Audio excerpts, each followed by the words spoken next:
What's up, everybody? Welcome to another episode of Super Switch Heads, the premier Nintendo podcast on all of the internet. My name is David. Hey, my name is Matthew. And I am Patrick. And oh boy, we got a whole bunch of great Nintendo juiciness to get into for you today. How are you guys doing this week? This is episode 4? Episode 4. Yeah, episode 4. Welcome, everyone. Thank you for listening to all the way to episode 4. We did it. Yeah. Yes, absolutely. We're about to graduate. And if you haven't heard episode 1 through 3 yet, you better do your homework, baby, because there's going to be references today. Yeah, if you're listening right now, thank you for listening, first of all. And you can find us on iTunes, Spotify, and all those goodness. Mm-hmm. Cool. And YouTube.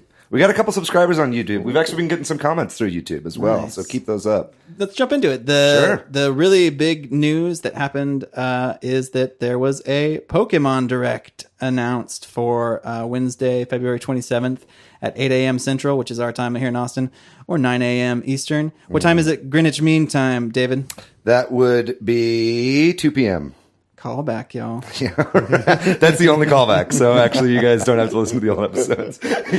So they said there would be roughly 7 minutes, roughly 7, not exactly 7, Right. roughly 7 minutes of new info. That's what they said.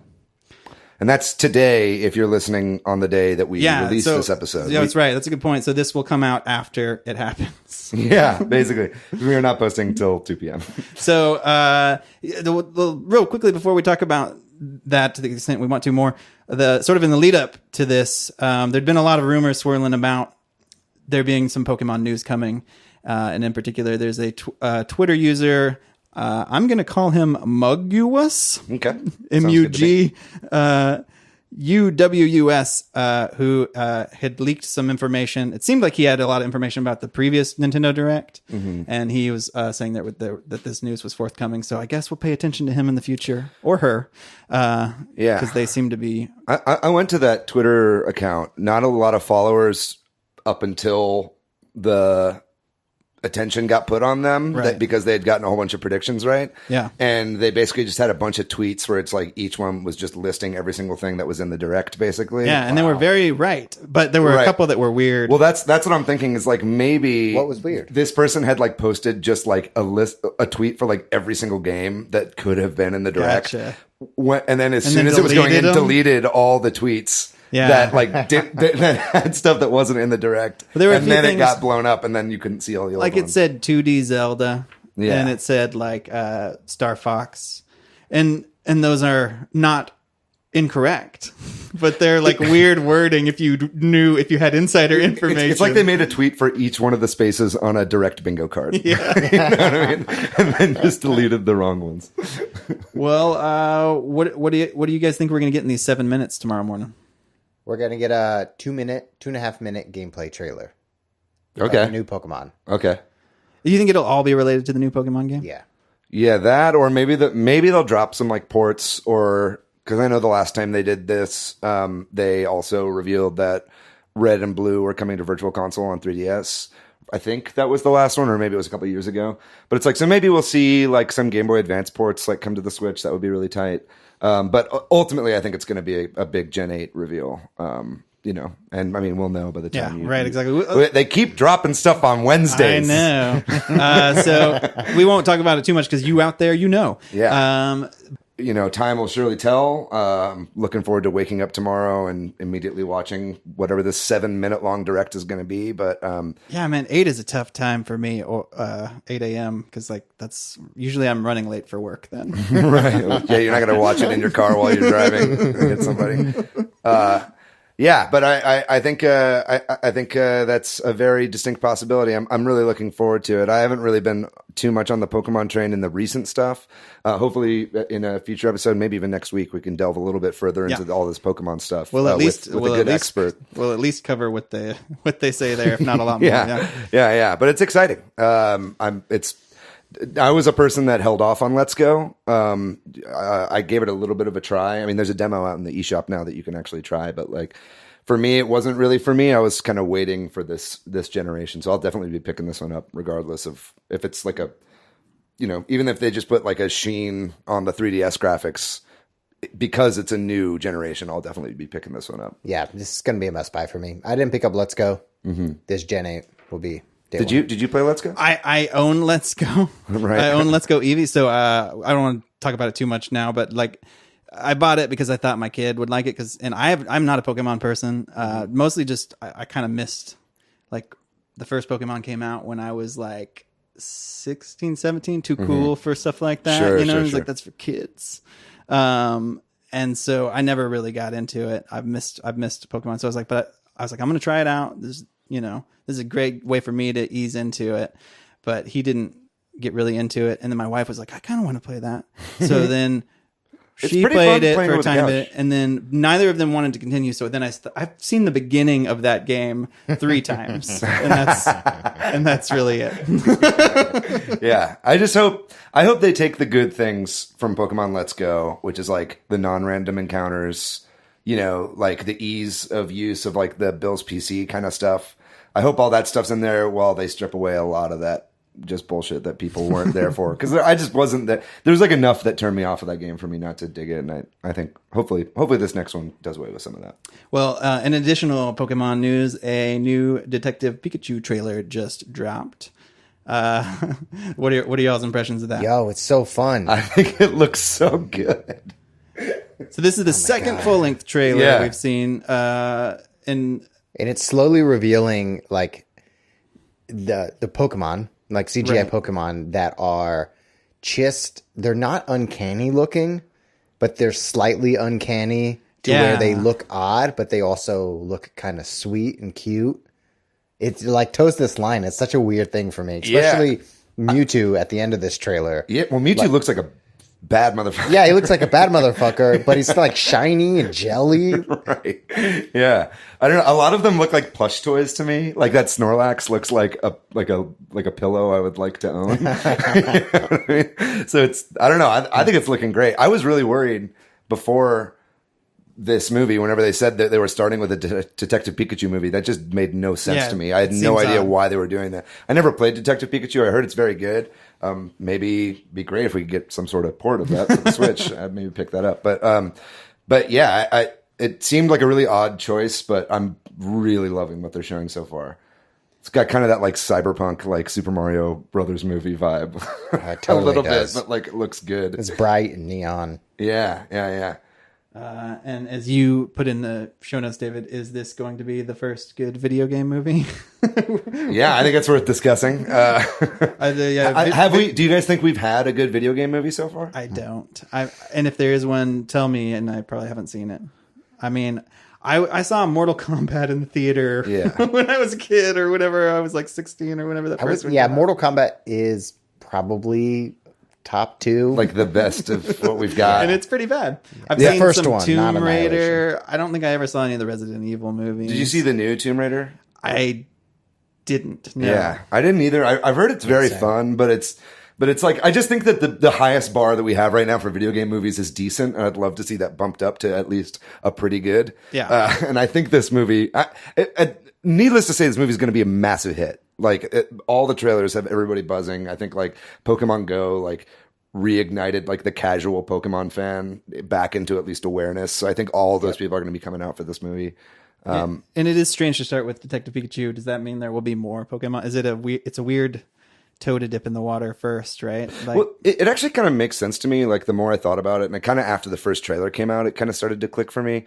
And I feel like basically this is like Pokemon Company dipping their toes into the water of live action film stuff in a less ambitious first move than just like a straight up retelling of the Pokemon story would be, right? Because I feel like that would have to be like either a series of films or a trilogy, or that's just such an ambitious idea. And I think that them going with Detective Pikachu first, which is a game that already had a very clear narrative that's pretty easy to adapt to the big screen, is kind of them being like, okay, let's see how this does. And if this fucking sells, if this does $500 million or higher, then we're probably going to see that kind of core Pokemon movie. You know what I mean? I think that we'll see that down the line, and this is them kind of testing the waters. And if you're not a video game fan or Pokemon fan, you hear the voice of Ryan Reynolds, which does the voice of Deadpool, which very is smart get for them. Yeah, very like you hear the voice and you recognize the voice, and then you also recognize kind of the trailer formatting feels like Guardians of the Galaxy. Yeah, with all those pop songs. With all those pop Yeah, songs. And so it's bringing in multiple angles from different age ranges and demographics. And I think that's really smart marketing. And that sort of right now. noir mystery. Yeah, with a good amount of that. There's like something for everybody here. I think it's like they've got all like the OG Pokemon for the original nerds that are now like old enough to like buy tickets for themselves and potentially their kids. You know what I mean? They've got all that stuff in there. You got the childlike little jokes. Like I love the Mr. Mime sequences in both of these trailers. I think they're really funny. Like, I don't know. I just think it looks good. I mean, I think a lot of the problems that people have with it early on, they're starting to go away a little bit. And Nintendo has been kind of expanding and doing, theme parks and they've also got a Mario movie in development too, which I don't know when that was first announced. It's been talked about for a while now. At least a year. Yeah. It's been a good while. And we know Illumination is working on it, which I know some people are meh because they're the Despicable Me minions. They do okay, I guess, Yeah. It's just movies it's are going to okay. be Mario and Rabbids. Is what it's gonna be. But I don't know. I think it could be good. I mean, we'll see. I'd love to see I saw this meme online that was like whenever the first Detective Pikachu trailer came out, it was like some dude dressed up as Mario is like a big beefy guy walking out of a car, and he's like, "Pikachu, I want to talk to you about the Smash Initiative." It's like the post credits scene for Detective That's Pikachu. awesome. Like I'd love to see like a big Avengers style crossover. But you know me, That'd I'm be the crossover amazing. guy. So moving on, I dropped this in here because I'm excited about this game and a little bummed to hear this, but Untitled Goose Game got delayed. It was scheduled for early 2019 and it is now later 2019. You guys follow this game at all? You know what I'm talking about? You play as a goose and you just fuck with people, right? Yeah, you Yeah. just cause mischief. That It sounds just great. looks joyful to me. Patrick, your face is joyful. I know. I'm really excited about this game. I don't know what about it. Well, it's got a really cute art style, like the kind of cell shaded almost It kind of feels style. it's an indie game, but it feels kind of Nintendo in a way of just like, this is not something you'd think of. It's a little more fun, colorful, different. No, you know what I mean? And it just looks fun to me. And so I was excited about it. And I also like the name or lack thereof. And I don't know if they will change that. I don't feel like they can at this point because they've gotten a lot of buzz as Untitled Goose Game. I think they'll probably stick with Untitled Goose Game. great. Yeah. I think I know a couple people that know the developers of this game, and I've talked to them, and they seem like really genuine, like cool people. I think that they probably just did not expect the internet to latch onto this game as much as they did, and I think that just raised their own personal expectations on what they want out of this game. So I think makes it's sense. probably just like, oh shit, we really have to deliver now. Like, and because that was my thought looking at that game is like, this looked really fun, but like, how far can you really take this concept, Could it get repetitive before it or becomes boring like or whatever? Goat Simulator, Yeah, so like as always, a delayed game is better than a delayed good game is better than a bad game now. Yeah. Anthem. Did you just drop Anthem there? Yeah, because I've heard there's a lot of pushback about that, how it came out kind of. Second burn. I am surly. Why do you look at me when you say Anthem? I don't know. Do you- As what do if you- it's a- I'm you have the anything to person say who about it? plays other games. Have you played Anthem? I've not played Anthem. Okay, yeah. Well, we'll talk about that on our Xbox podcast. Yeah, well, Yeah, we can talk about Anthem later. it actually might come back up anyway. So there was another piece of news that came out. There's some more data mining going on with Smash in terms of the DLC characters. The stage name for Joker, it looks like it's going to be Mementos. I've never played any Persona game, but I understand from reading about it that Mementos is like a subway station in one of the games. So that actually kind of jives with some previous leakers information too. Some people have said that previously. People who also reported that Erdrick was going to be the next DLC character. That's right. Yeah, that all matches up with what they were saying. It's the same leaker that also said that a Persona 5 Switch port was coming, and that there's a Persona fighting game that's going to be announced soon. So if we see any announcements about that, then this is all but confirmed. Yeah, it just looks more and more likely that Erdrick is that next character we're going to get. So Those rumors, I forget if it was the same guy or not, and this might be irresponsible of me to bring up on the podcast, but that was all those rumors had come out around that same time that the really weird, wild rumors about like the rest of the DLC fighters came out as well. And I'm forgetting exactly all who it was. I know it was like Ryu Hayabusa from Ninja Gaiden. I think the like Doom guy, like the Marine from Doom, was one of them, and then I think Steve from Minecraft was the other one too. I like that we refer to him collectively as Doom Guy. Yeah. I think that's his canon name. Is it Doom Guy? I think so. I really okay. Well, we're saying too much things we don't know. Yeah. I know it's just it's juicy spec, bro. It's juicy speculation. I want to say our next topic is pouring one out to our love, our homie Reggie Fils-Aimé. Reggie is announced on Twitter. I guess I'm taking over. Take over, you, Patrick. Take over. Reggie, beloved president of Nintendo of America for 15 years, announced on Twitter via a video on the Nintendo of America Twitter page that he is retiring at the age of 57, I think he is. Yeah, pretty young to retire. Good for him. Good for him. Good to go out on top. I mean, he stuck through Nintendo during the hard times, like during the Wii U and all that kind of stuff. Like he was there in the weeds and pulled it through with the Switch. During the whole Wii music reveal. Yeah, the exciting time to be a Nintendo fan. And everybody loves Reggie. He's just perfect for memes and so great. But he's retiring on April 15th, if you didn't already say that. So we got, I guess, 2 more months or so. And then do you think we can get Reggie in the studio in that time for an interview? Once he's retired, what else does he have to do? Let's get him here. Spend time with his family, friends, and children. That's what he said. So the next president of Nintendo of America is going to be Doug Bowser. Do you guys have any thoughts or feelings about that, aside from the name, which is great? Yeah, that's good. I love that tweet alone. that I saw. Someone said someone named John Robotnik is kicking themselves that they were never president of Sega. But he seems like a cool guy. He's only been around for a couple of years. I think he worked at EA for like 8 years, something like that. It's a little scary to some folks. Yeah, it's a little scary to some folks, but I mean, it's also, he's been here for a while. He knows the culture is different.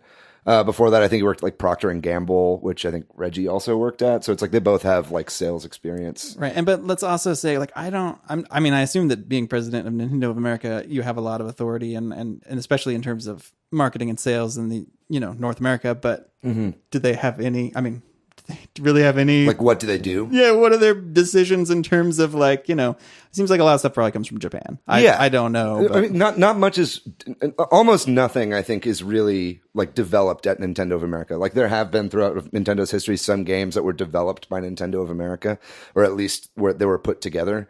But yeah, it's going to be, localization, translation, marketing outreach, stuff like that. It's basically a lot of the business side of what Nintendo does. Even the stuff overseas is taken care of here in Washington, right? I will say, Doug Bowser, one more thing to his credit is that he was also the vice president of marketing and sales, just like Reggie was before he was the president of Nintendo of America. So that seems like he's pretty much following that same exact career path that Reggie did in about the same amount of time. So whoever you see up next in this position, might be kind of who we see coming up. Yeah. Right. And in Reggie's goodbye video, he said that Doug has good relationships with Nintendo of Japan and Nintendo of Europe. And so that really speaks volumes to what the future collaborations will be between the studios and just like synergies. Yeah. I think it's looking good, honestly. I mean, like whenever he was first hired at Nintendo, he like made a post that said like, "Thanks for welcoming me" or whatever. And in the background, there's like a plush toy of Mario and Luigi tied up by a GameCube cable, like he's down to fuck, you know what I mean? But edit that out. But he's down to mess around, and it's like, I think it's cool to have somebody who already has that kind of energy coming in. He's got big shoes to fill, but I'm sure he also knows what he's doing.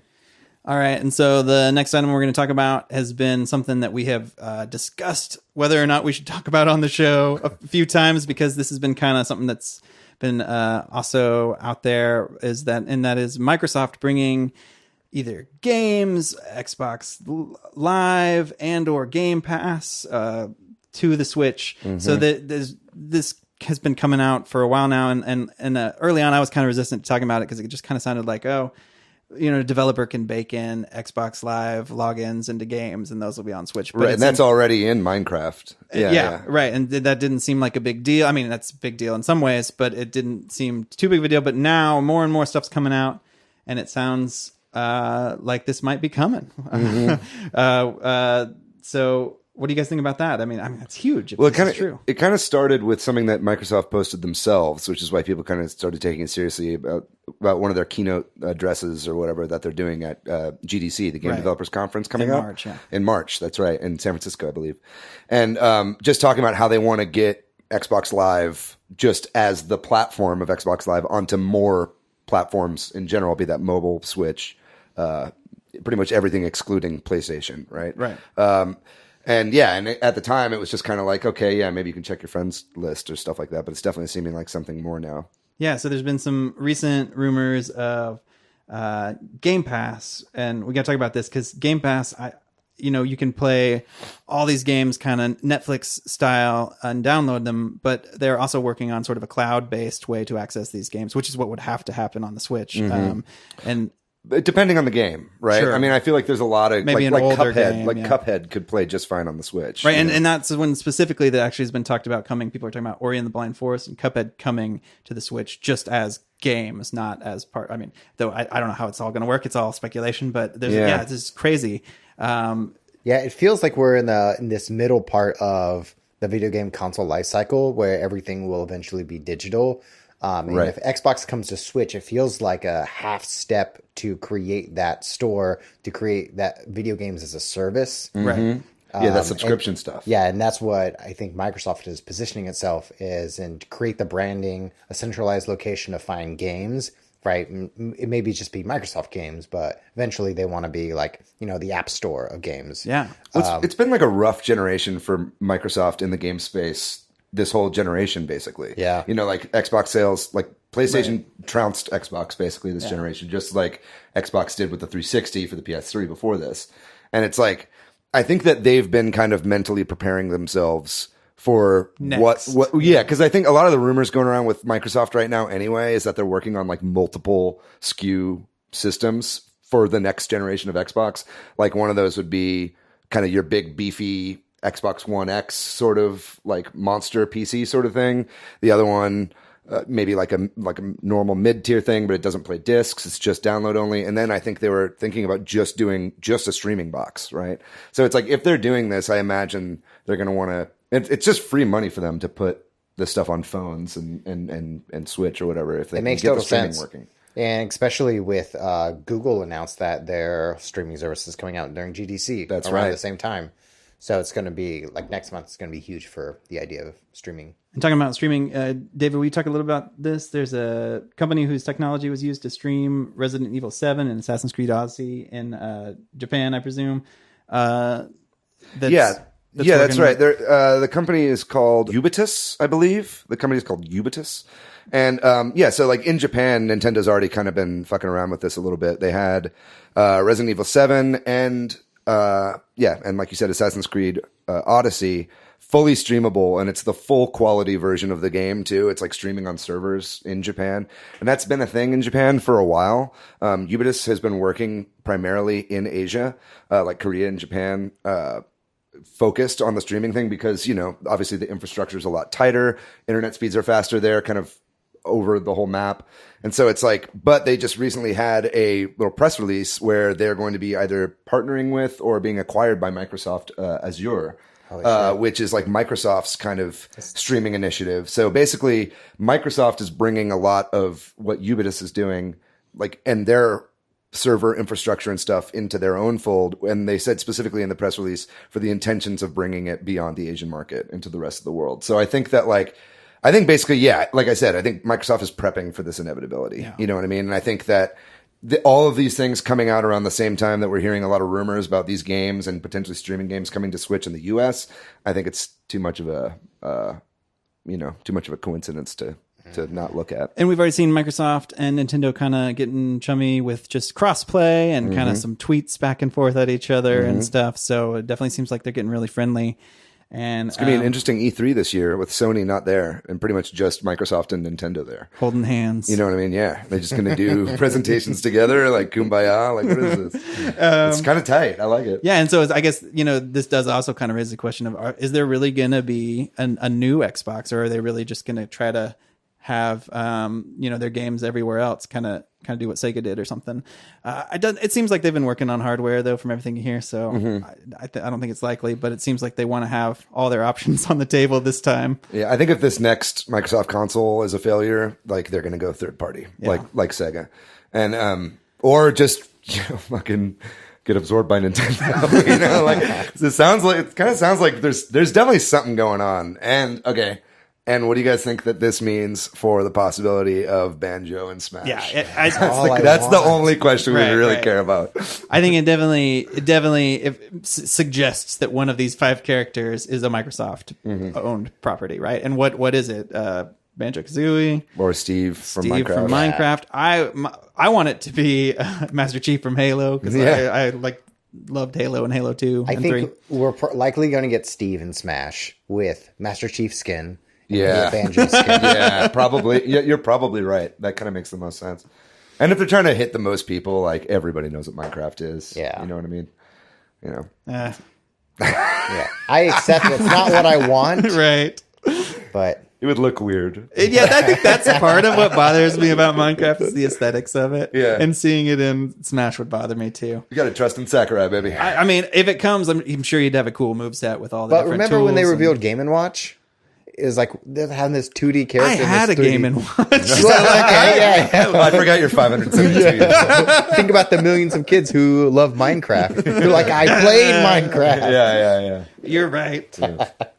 That about does it for news? Yeah, that's gonna do it for news. So we're so on March 3rd of 2017, the Nintendo Switch came out, and we are almost exactly 2 years out from that. We're just a few days away from that. Man, so time flies when you're having fun. Yeah, it really is kind of crazy that the Switch has been around for 2 years. So we thought we would take this episode to kind of talk about, hey, we're 2 years in, what has been going right with the Switch? Obviously a lot, because we're here doing a podcast about it. But what have they done wrong? And also kind of like what is the legacy of the Switch going to be? Yeah, we're gonna call them joys and cons, y'all. We're gonna talk about the good, the joys, and the bad, the cons. This is David's idea. Joys and cons. If you don't like it, it's David's idea. If you listed it out in such a nice little pro and con list, it was a layup. I love the joys and cons list. This is great. I'm going to be using joys and cons lists throughout my life when making major decisions.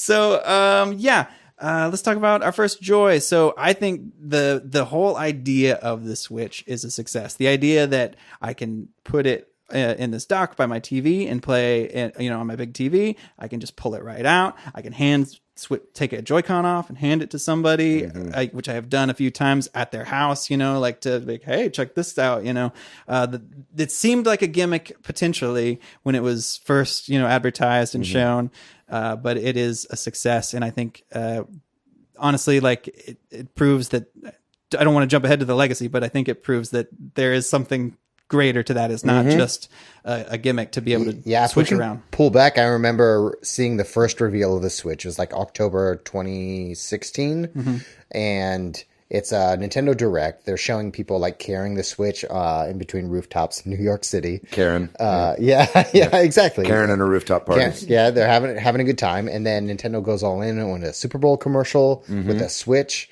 and just like going into the Switch release date on March 3rd, like Nintendo's going all in on all of the concepts of Joy-Cons and the portability of the Switch. And I think that marketing initiative that they started out with to really sell the idea to play with people and to play with family just like really brought people in, gamers and non-gamers.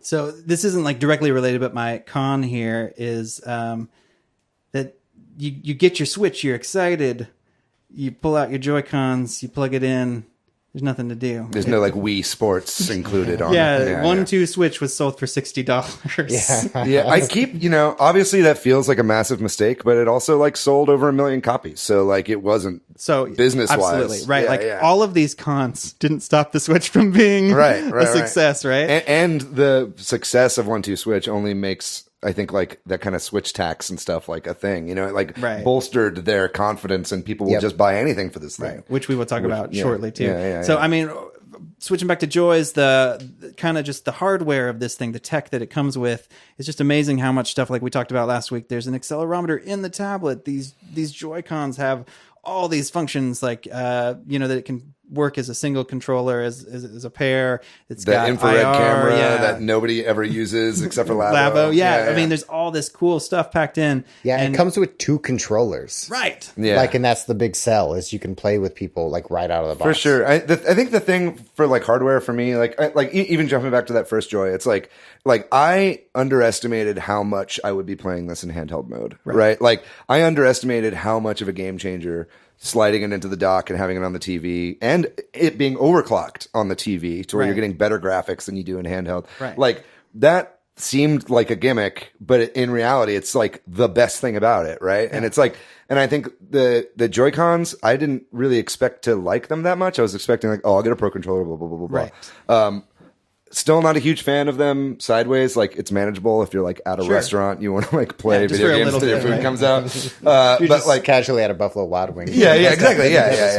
Yeah, you play your Switch before you get grease all over your hands. I get it. Yeah, I've been there. But I love the ergonomics and just it's such a little thing, but being able to play with a Joy-Con in each hand separated is such a great way to play. Like, and it feels so natural. And it's like in that reveal thing when he was talking about, it might have been the January kind of Switch event that they did, but he I think it was Koizumi is showing off just kind of the aspects of the Joy-Con, and he's got a little couch kind of shows up behind him, and he just lounges like with his arm up, and he's like, you can even lounge while playing. And I've done that shit so many times. Like, I can't believe how much I've actually used that. Yeah. And this leads to one of the next things too, the Pro Controller. Like I was resistant to the Pro Controller because I actually didn't mind playing with the Joy-Cons in the grip for like the first 6 months. I even went to a friend's house and my cousin's house and played with their Pro Controller. I was like, it's so big. Mm-hmm. But my cousin was like, hey, maybe you should just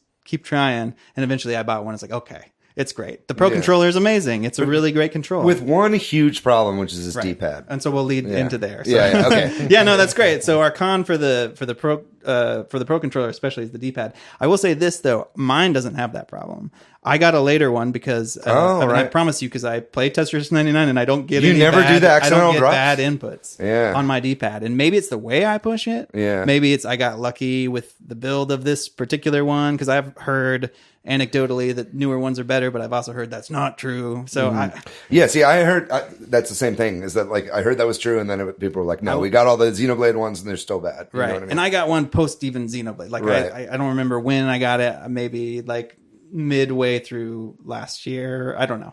It's a bummer, man, because Nintendo like invented and perfected the D-pad. You know what I mean? It's like like the D-pad is Nintendo's shit, dude, and they've done it perfect on every except for like GameCube. And there's not a D-pad on the Joy-Cons either, which I understand why, because they want them to be able to be used in different configurations. Right. So and to what you just said, Nintendo also kind of has historically known for really good quality hardware, and the Pro Controller and the Joy-Cons seem to anecdotally have a lot of problems. You know, you can't ignore how many people say they have Joy-Con I had to send my drift. Pro Controller in. You did? Yeah, did you really? The stick would get stuck kind of in the top left corner and wouldn't come back to the center.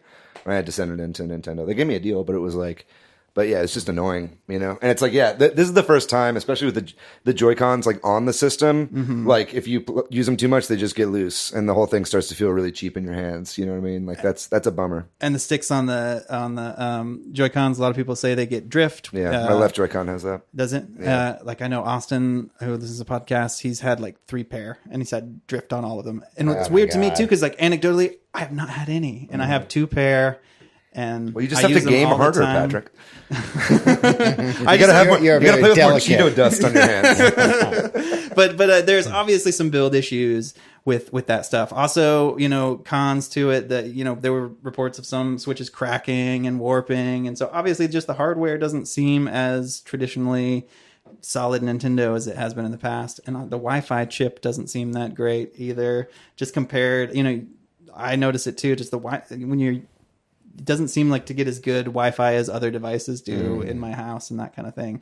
So those are all a little bit of a bummer, but it's, what are you going to do? Yeah, I mean, it's like the tech inside them is like pretty incredible. Like if you like open up a Joy-Con and like look inside, like it's insane what they pack into it. Even with the HD Rumble, right? It's like like they're really technological marvels, like these Joy-Cons, like, and for the amount of size that they take up. But yeah, it's definitely something that I hope they fix with a revision. Another joy for us has been the software. The games that have come out for the Switch have been first-party games, in particular. I'm talking about Nintendo games, have been some of the best in the series, arguably the best. Right? I mean, there's Breath of the Wild's got to be like the best launch game of all time. Oh, it's incredible. You can make arguments for other games, but it's one of the best Zelda games, if not the best. I think it might be my favorite. Mario Odyssey is one of the best 3D Mario games, if not the best. Mario Kart 8, which while it's a port, it comes with all the things you would have had to pay for. Dude, Mario Kart 8 Deluxe is by far the best I Mario think Kart it's the best game ever Mario made. Kart game too. Yeah. And then Smash Ultimate.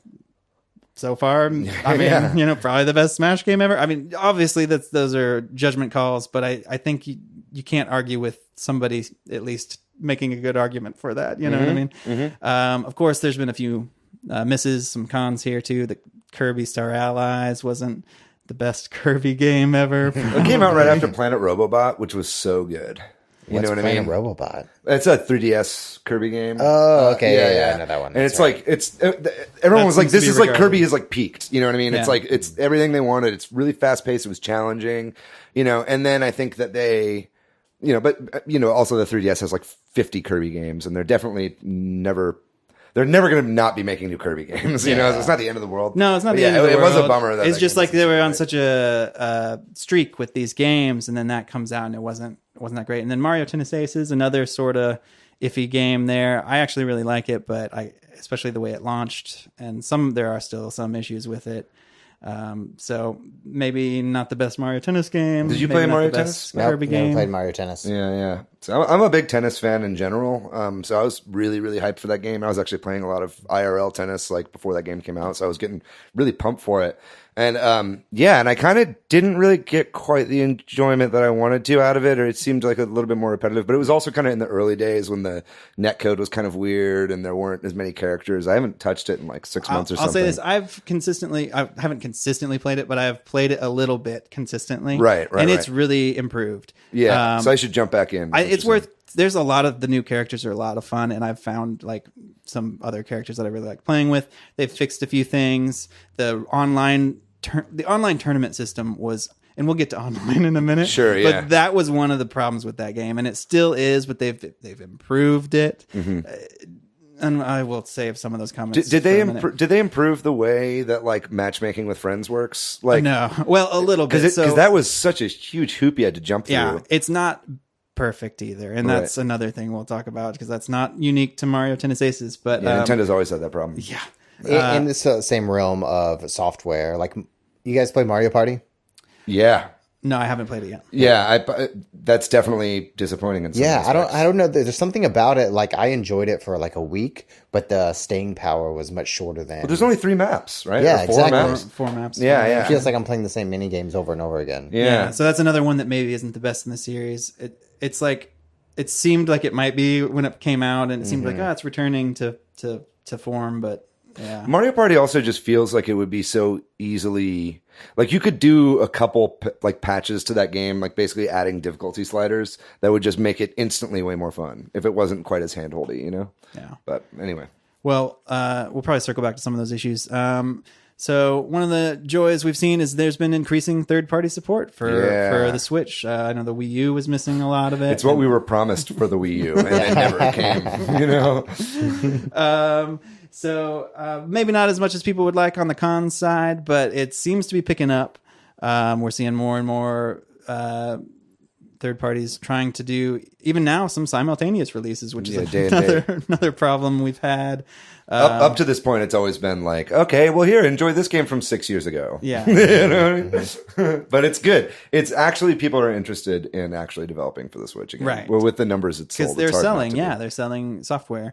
And to that point, too, indies have gone crazy on the Switch. I think it's like, this is the console where independent games have had the most success. Yeah. And they are selling from, occasionally a developer will be like, we sold 6 times as much on the Switch than on, everything else combined. Yeah, exactly. Yeah. And that's nuts. And that's great for them. And it's getting indies into a lot of people's hands that otherwise wouldn't be playing. I mean, people are talking about Celeste and Hollow Knight and Dead Cells like they're Switch exclusive games almost. Yeah, you know? yeah, exactly. Well, a lot of the ones coming out are going to be. Oh, yeah, other the new than Hollow PC, Knight. They were yeah. like, "Fuck, we're gonna put it out first on Switch." And you know? maybe we'll think about it later. Yeah. Yeah. And it makes a lot of sense. It's the handheld nature of it makes indies perfect, right? Especially Because- retro graphic ones. Yeah, retro graphic ones look incredible on the Switch, and it's like, and even the stuff that's just low poly or it's like doesn't quite have, they don't have the budget to make it super taxing on the system. That's perfect because the Switch can handle that anyway. So it's like having, I think it's usurped the PS Vita as like the indie machine, right? Like everybody was putting their indies out on Vita, which was cool because you could do crossplay or cross buy between PS4 and Vita, right? So you could have it on both. But with the okay. Switch being able to be docked, Right. you completely do away with that necessity of having it cross buy. So it's perfect for independent games. Yeah, and it's incredible for multiplayer games. We have all the Jackbox games. We have Towerfall, Tricky Towers, Ultimate Chicken Horse. Yeah, Ultimate Chicken Horse is so fun. It's so much fun, and all those games are available on other consoles or even PC. But you're not going to look around a PC to play Ultimate Chicken Horse with your friends in the living room. Yeah, but it's with like the Switch, you can just like bring it over to your friends. You have a copy, plug it into their dock, you can play. honestly, a big reason why I got the Switch was so that I could have Binding of Isaac on me at all times. Like I'm a huge Binding of Isaac player, Right. but like I've seen the hours. yeah, on your- well, you've seen the hours on my On your Switch. Switch, I've also got right. Steam and Yeah. PS4 Oh my God, and all yeah. this. I've bought that game way too many times. But it's like that game is like it's just perfect. You whip it out for 2 seconds and put it back, and you're done. Well, something you were talking about, Matt, there. Yeah, local multiplayer is one of the joys here. Like the Nintendo has leaned heavily into this, and not only are there now lots of games where it makes sense to play it on Switch for that reason, but not every Nintendo game, but a lot of their first party games, they're adding local multiplayer in a good way. And a lot of the games, it's really successful.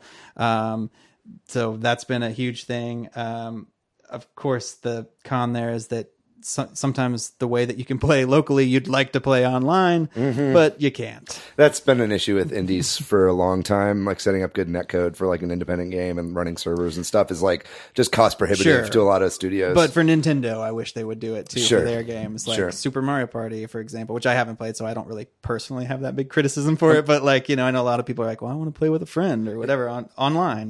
if I can jump back just like a Yep, touch, go for just it. when we're talking about like how many amazing indie games are on the Switch, I would say a con for that is like how many just shit ass indie games are on the Switch. Like there's so many, there really is like a ton of mobile ports and there's a ton of just little like Steam Greenlight rejected games that are just flooding the eShop right now. And it's like, that's definitely something I'd like to see in the future is at least a modicum of kind of, because I'm sure there's some quality control. I'm sure they're not just letting anything on, but it's like I'd like to see maybe a slight step up from that. And that can lead us into a con, which is some of the eShop, some of the just user interface stuff with the Switch. The eShop, for example, doesn't have the best search functions or system to find games, and there's a lot of crap out there on it. There's one con. It's not the Wii shop music. Yeah, there's no music. Just there's give me that no, same you tune. can't add themes. That kind of goes into the whole UI thing, Right. Yeah, right? we're going to bleed into that. So on your Switch home screen, it's light or dark. And you can view the games you have one way or another way if you scroll all the way to the right, and that's it. Yeah. I definitely want folders. It's like we had folders on Wii U, and 3DS.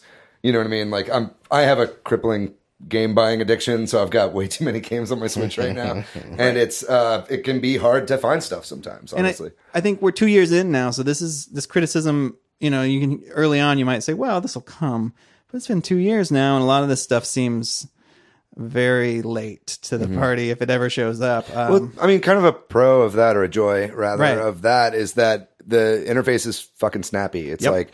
like I was actually really impressed. Like I was with some friends, we were playing Smash. We went to go get some food. We came back. We put the Switch in the dock. We were playing Smash again within like 2 seconds. Yeah, so that's the trade-off, right? And I'm sure there is some sort of trade-off there that, man, you can start your Switch and be playing a game like that, whereas if you fire up a PlayStation or an Xbox, you're Takes so long. yeah. So there's some trade-off there. This is a pro and con to software stuff. Like the ability to disconnect and reconnect controllers. I love that it's on the homepage, but sometimes it's so finicky. It's finicky to determine whether a controller is on my Switch or someone else's Switch. Yeah, and you just have to jam L and R over and over Yeah, and over. yeah, exactly. It's so counterintuitive. You kind of press them over and over again until it like appears. Yeah. But sometimes it appears, sometimes it doesn't appear. I don't know if that's interference with Bluetooth or Wi-Fi or what it is. I like to think of the controller connecting page on the Switch as the best minigame from Mario Party. And if you view it as a minigame and not a huge pain in the ass, then it's kind of fun. So one of the cons that's related to some of the things we've already talked about is sort of pricing on the Switch. You know, a lot of people complain that indies or even Nintendo games or third-party games are more expensive Switch than tax. they are. Yeah, the often referred to as the Switch tax. How do y'all feel about that? Does that bother you? Is it, you know, do you debate buying games for the Switch because of the price at all? Yeah, I mean, for sure. I mean, there's definitely a lot of games that are $2 on mobile that are $10 on the Switch. But Final Fantasy X was just dated for coming 10 and 10.2 remaster. It's 50. It's 50, where right now it had a permanent price drop on PlayStation to 25.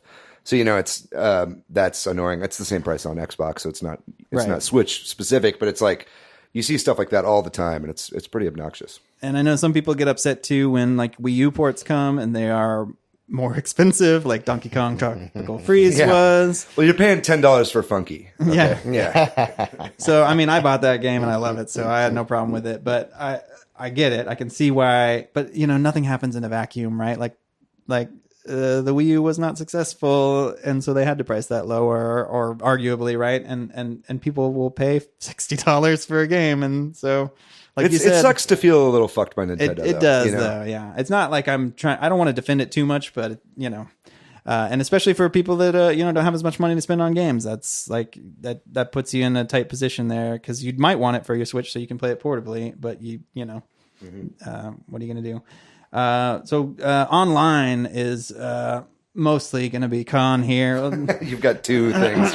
But I guess we'll talk about the joys of online on the Switch. Tetris 99 is pretty cool. Yo, I played Tetris 99 for the first time this weekend. Oh, really? What'd you think? I made it up to 19. I Nice. was proud of myself. Nice. Felt really good.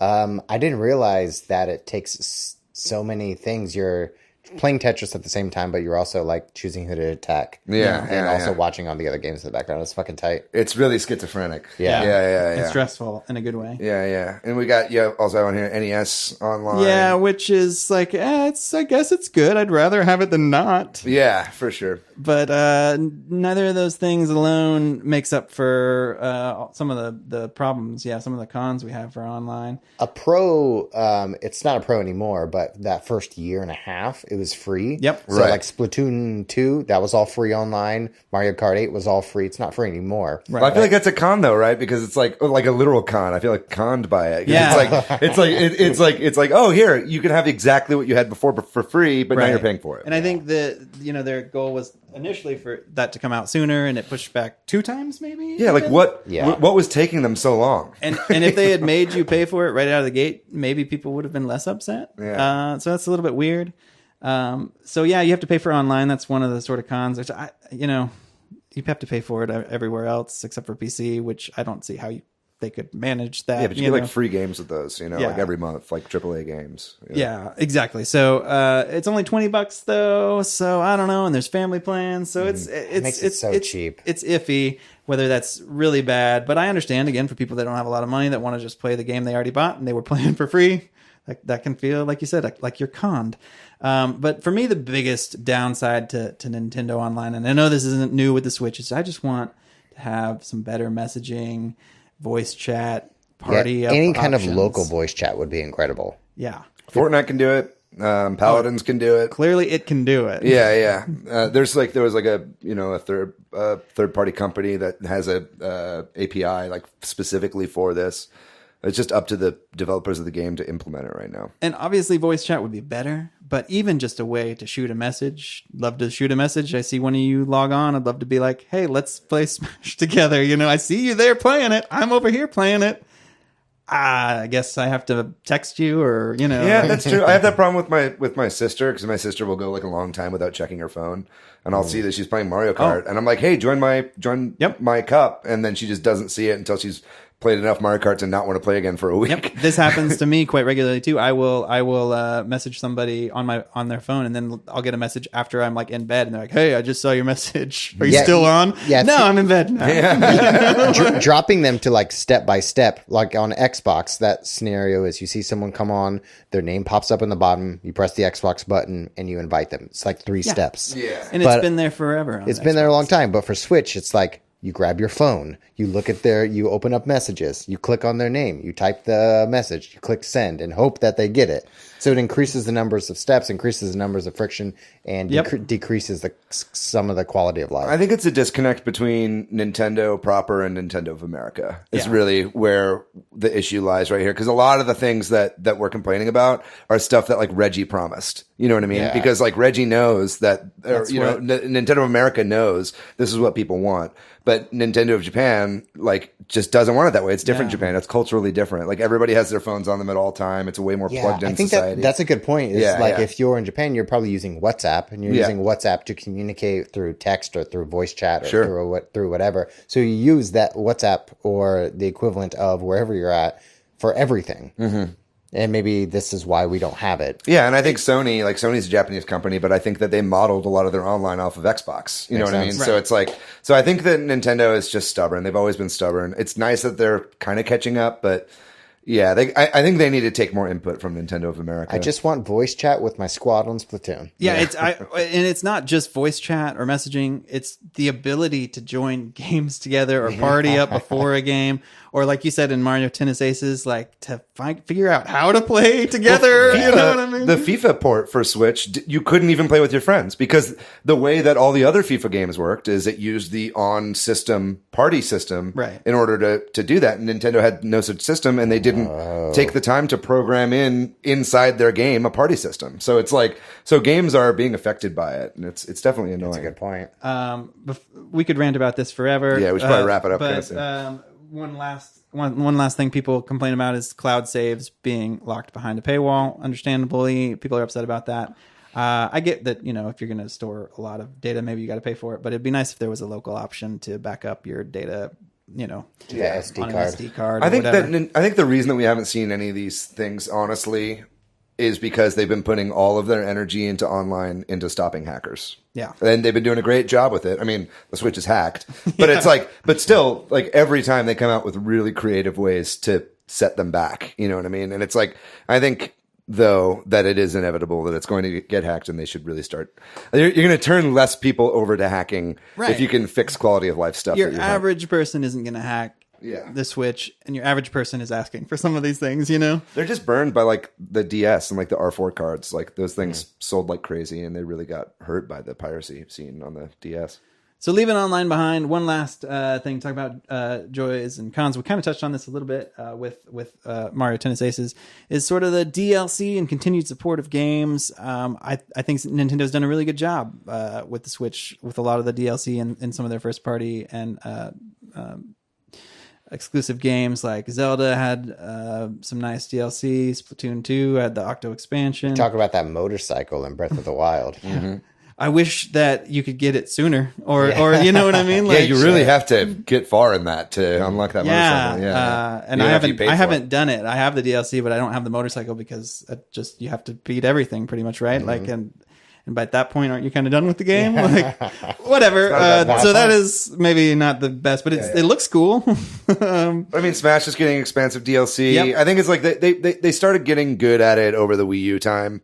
You know what I mean? And I think they've done a lot better. There's no like loot boxes in Nintendo games, you know? And it's like, I think that they've seen at least the backlash from other companies that nickel and dime you on DLC. Yeah. And I think that they're trying to avoid that as much as they can, and that's admirable. And there's been a lot of free support for some games too, like Mario Tennis Aces, where you get all these new characters. Mm-hmm. Obviously, maybe some of that should have come at launch. I think there's Splatoon to thank for that. There's that, and Splatoon 2 obviously got a lot of support. ARMS got extra characters, and the Wii U stuff. version did as well. Splatoon 1 had tons of free content added, and that's awesome. And so it keeps those games alive. sometimes though you wonder, like Mario Party hasn't gotten any of the support like we've talked about it, so maybe I feel like that's gonna come though. Yeah. We'll see. When are we going to get Odyssey DLC? You know, Yeah, I don't think it's coming at this point, but you never you think know. it's just going to be a sequel? I Maybe it's like a do. Torna thing, like an add-on, That'd be cool. like a standalone thing. I love all these mentionings of Xenoblade Chronicles. Yeah, wrapping and up this episode. that's another one that had it's some awesome DLC. Did you play Torna? Hell yeah, I played Torna. You played the whole Yeah, thing? my old roommate Papa called it that Japanese game. And I was like, yeah, of course. Yeah, it's great. Because it's a standalone game, but it's also like a prequel. Yeah, So it looks you- cool. You can still play the game outside of Xenoblade Chronicles too, and it's still enjoyable. Nintendo is good at making their DLCs feel like expansion packs or Yeah. expansions rather than just like, here's an extra stage. You know? and generally worth the cost. yeah. So yeah, that kind of wraps up our joys and cons of the last 2 years of the Switch. Just kind of a little bit forward thinking. What do you guys think about what the legacy of the Switch is going to be? You know, I mean, we obviously don't know yet, but one of the big ones we already kind of covered is indies. I think this is one of the big things the Switch has done, is made indies more mainstream and brought them to console players. That portability is not a gimmick. That I think we're going to see the legacy of the Switch. If there's another Switch 2.0 or the next console from Nintendo, I don't think they can give that up. I mean, I think we're gonna see a lot more of the other big. Like, I feel like we'll see like a Sony version. You think so? I don't think that Sony's going to do another just portable, but I could see them doing a hybrid console. I mean, like can see Sony that. ripped off the Wiimote for the Move controller. They ripped off the Kinect from Xbox with their PlayStation Eye. They're not above copying what works with other Yeah. people. I feel like I think we'll be seeing a lot more push into the mobile space, and that's only going to get bigger with the this increase in streaming. You know? I think that the portability thing too, like I think it seemed like in the past portability was for kids, right? 3DS, Game Boy, but now you're seeing these commercials where it's like a dad playing Switch while he's got a baby carrier on. Yeah. That is me, you guys. I'm like, yes, this feels so relatable to Yeah, that. we're back to the businessman playing Tetris on his Game Boy in the car. You know what I mean? It's back to that, like the Gunpei Yokoi, like, you know, he wanted to make a handheld when he saw like a Japanese businessman on the train, like fucking around with his calculator because he was so bored. You know, it's like there's always going to be a market for portability with adults. I also think that the Switch is proving that they can charge a lot of money for old games, Yeah. and that they don't have to give you old games for free or like for cheap. You know what I mean? You say that, but there's no virtual console. You know, like Right. people would shell out so much money for these things. And Yeah. they've tried to kind of go away from that, which is odd. I think no virtual console is going to be one part of the legacy we're going to remember for a really long time. 'Cause Yeah. we still don't have it 2 years later. And all of those games, the money that I spent on Wii, the money that I spent on Wii U, all of like the versions of Star Fox 64 that I've bought, I play can't play on my Switch. I Right. want to play them on my Switch. right. But at least you still own them on those old consoles. In this Yeah. new like subscription streaming world, Yeah. you're not really going to own any games. Right. You know? That's a whole debate.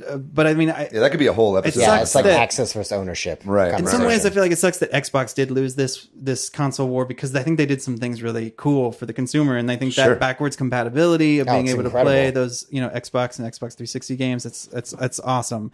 And instead on the Nintendo, you can't.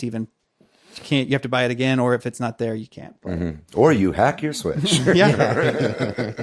Yeah. Cool. Cool. Good talk. Yeah.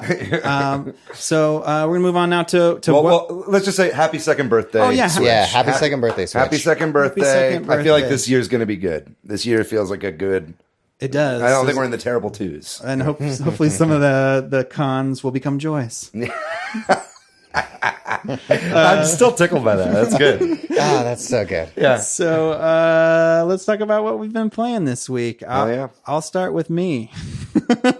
So this week I beat Katamari Damacy Reroll. Yes. I needed a win because Octopath this takes forever, you Yeah. guys. So I needed to beat a game, so I beat that. How do you feel about it now that you've played a lot more of it? I liked it a lot. The last So level good, was right? awesome. Yeah. Because the last You- level is 25 minutes, and You- you get. you, That's like, what I suck was up waiting God. for. Like I wanted to be able to get to that level.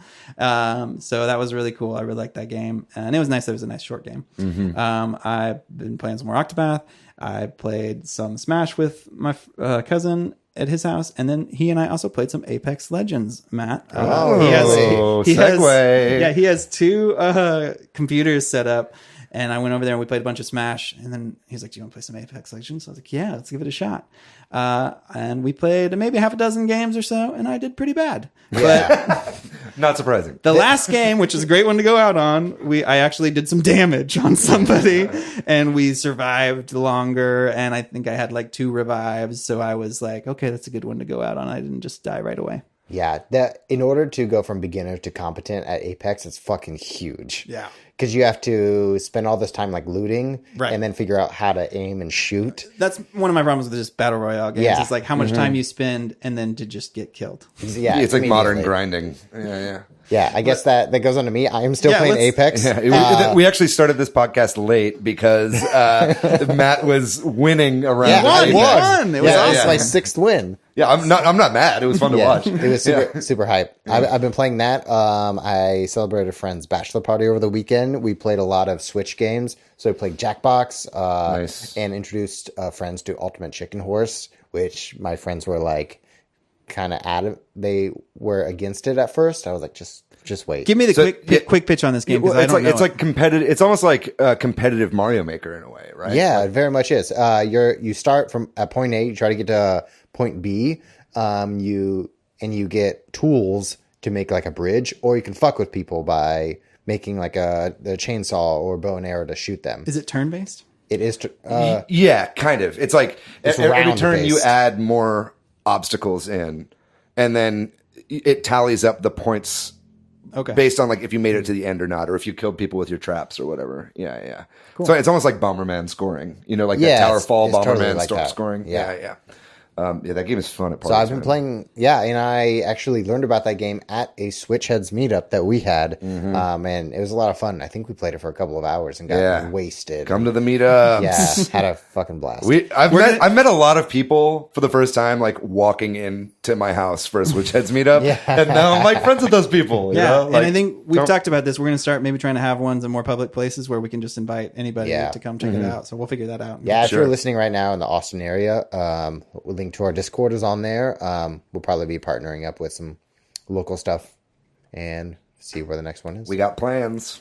So how about you, David? What have you been playing this week? So for the majority of my game time has been Final Fantasy IX. I've been sticking with it, and How far? I'm about 18 hours into it now. I beat what would be the second disc on the PlayStation just before Does we it came tell here you today. that in the game? No, I have to Google it each time. I'm like, when does this disc end? You know what I mean? Just because I care about that kind of stuff. I'm really, really, really loving that game. It's like, I don't know, it feels kind of more like a Disney movie, this one almost. You know, all the characters are very cartoony, but they really go through there's a lot of like death and destruction in that game. It's pretty intense. So, like when Final Fantasy IX came out on PlayStation, it was 4 discs. So, Yeah. does it have that kind of sequence to like change discs on the Switch version? No. Okay. It's based on the mobile version, which is pretty Oh, seamless. okay. It all goes straight through. And it's it's good. It's just you can kind of tell. It feels like act breaks. You know what I mean? Like in a movie or something like that. You know, there's usually a lot of big cinematics right before the end of a disc.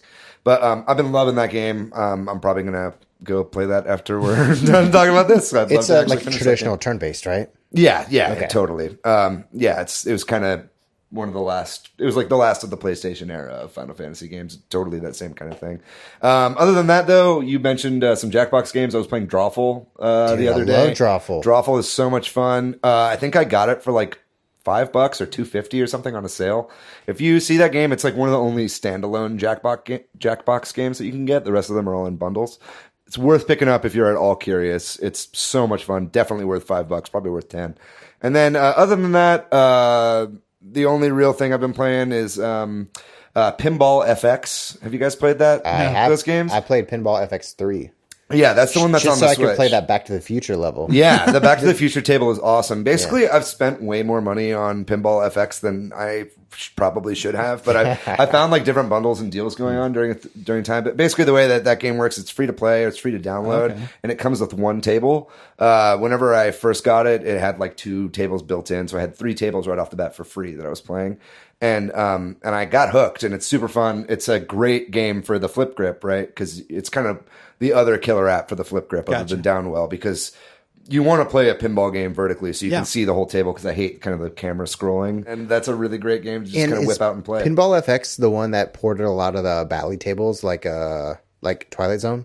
Is that on it? Or Not the Bally tables, but they did just recently get a Williams license. oh, okay, Williams. So in the coming up soon, you're going to be seeing lots of classic Williams tables coming to Pinball FX3. So if you're a pinball guy, definitely the game to get for the Switch. It's a lot of fun. I really recommend it.